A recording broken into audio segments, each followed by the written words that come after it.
नमस्कार मंडळी. आजचा मेनू बघा, ज्वारीची भाकरी केली मी 4 आणि भात आहे आणि चिंच गुळाची आमटी आहे. मला खूप आवडते ती.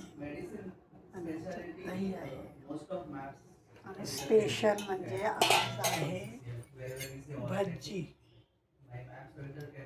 मराठवाड्यातली येळवशीला जी भज्जी करतात ना, ती भज्जी आहे. मी गावावरून पावटा, हरभरा, तुरी हे सगळे सोले करून आणले होते. ते आता मी इथे येऊन बनवले. स्पेशल आज ही Bhajji. These are very minor accounts. Majorly, we have OB